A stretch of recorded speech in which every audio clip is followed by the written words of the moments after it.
And I guess the ultimate vision is that there's a hospital in the mid-north that works for everybody within that community is my vision. It's something that people feel safe coming to. There's been bad rap over the years about, I don't want to go to Kawakawa, I'd rather go straight to Whangarei, and that's come from historical stuff. You've got to change a whole community where they can be proud of what they've got within their community. Oh, great.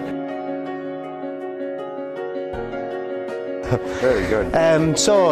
Vision for the department, for me it's continual flow of patients through the organisation. I represent clinical services and we work in partnership within clinical services. So for me it's about making sure that the patient is in the right environment to receive the appropriate level of care. Significant goal to help me achieve it was to get everybody on the right page, so it's all about patients being in the centre. The culture for us is, it's not about me, it's not about medicine, it's not about ED, it's not about surgery, it's about the patient in the middle of everything. Am I doing or making these decisions for the patients that we've got?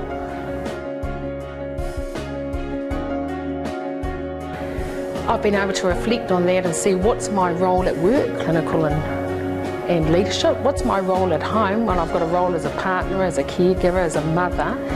I've got a role as a daughter caring for elderly parents. I've got a role in my broader community in terms of our marae committees and a broader responsibility in terms of iwi. So it was really helpful for me to go through those respective roles and to figure out what's the most important things. And I think the most important things I learnt was, in order to lead change, damn, I needed to figure out how to lead myself and how to sort myself out. So good. It's hard work, so if there's no satisfaction, my satisfaction is having a really great care for patients and a team that really just wants to come to work.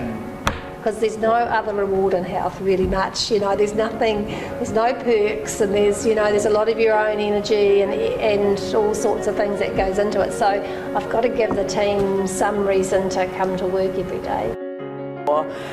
Anything. So I guess for me it's moving forward, whereas once upon a time, I think prior to this, I would have just gone, okay, let's do it, we've got to do it, it's got to be done. Whereas now it's like looking at all of these and looking, I think this is a really big one, about how do you get everyone.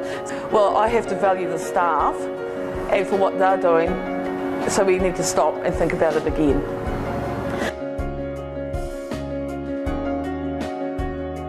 I think it was, the thing that I really liked was actually that you went with a structure rather than going with, actually, this is what we want to implement. Anybody got any good ideas? And then of course people get a bit off track.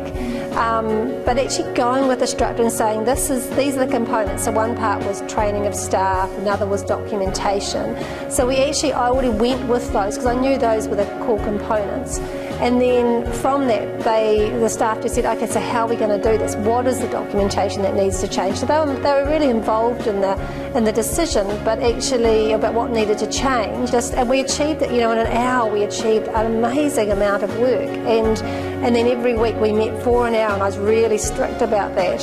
So actually keeping with that structure really helped. But I think we started with a structure, so I really liked it, which is different to the mapping sessions that I had been involved with in the past, which tends to start with a blank piece of paper, and then you can get really off track, or people put ideas, you think, oh yeah, that'd be really nice, but it's not particularly relevant to this, or so I think that was for me the really key thing that that presumed mind map was gold standard, and it works really well.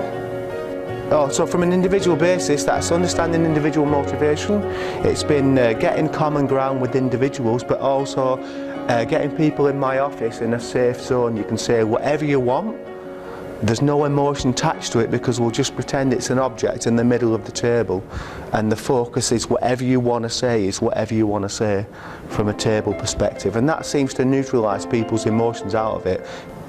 How do we look at that vision? I think for me personally, it was recognising that I'm not a single person. I belong to a team of leaders, and within that team of leaders there's a range of skills. And who amongst the team have got those common values, because we certainly need critical mass. I can't do that by myself. So there's something about discovering that, and we've certainly found people on the ward that have got those similar visions and share that and want to be part of something that's positive and good for people.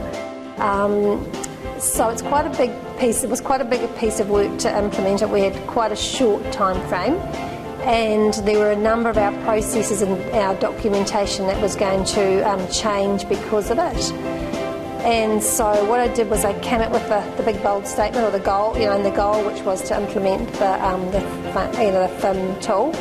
And then I identified what were the 4 core components that I thought made up, that we would need to look at to implement it. And then I set up a session, a 1-hour session I said, right, we're going to meet for an hour and we're going to work out how we're going to implement this. So we did that with the staff, and I put the statement up. I said, these are the components I think are going to we're going to need to do to implement this, and people were in agreement with that.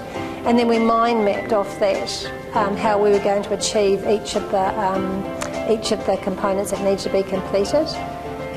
From that, we identified 6 pieces of work that we would need to do, and then so we put that up, identified the 6 things, and then I said, okay, so who would like to do these? And the team themselves volunteered to be involved with each of the 6 pieces of work. And then we set up when we were going to meet again to stay on, to keep us on track. So we agreed that we would meet every week for an hour until the work was completed.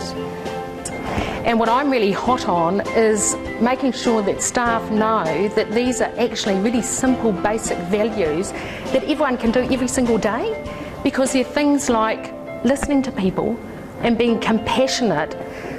All of those things take time, and while they've been taking time to do, we still have to, on an everyday basis, have some little wins. Otherwise, people start to lose hope about it. So some of the little wins that we're able to achieve are really minor, basic things, but damn, they've been important. At the moment, I do believe that we're improving our patient flow in the first instance, and patients should be receiving more appropriate timely care by the specialty with the skills appropriate for that level of care and things. The next thing that we had to do was then figure out how do we exist within the broader leadership group, and who are the people in that broader leadership group that we can rely on at different times to help us to drive that vision through. And it really has worked. And so the social capital stuff, the reward from that and the feel good was amazing. It actually really cemented the team that's allowed us to go forward. But the social capital really fed into that really buying people into wanting to be part of our team. Your leadership course has just come at the right time for me as a new leader. But actually it's just all the things that I kind of maybe was experimenting with, you actually just given me some knowledge behind that to actually put that into practice. So, the presumed mind map, I want to do the values things, because I haven't done that, and of course then we've done some more work today, and I think that just, it really fits with the work that we want to do and build a really great team.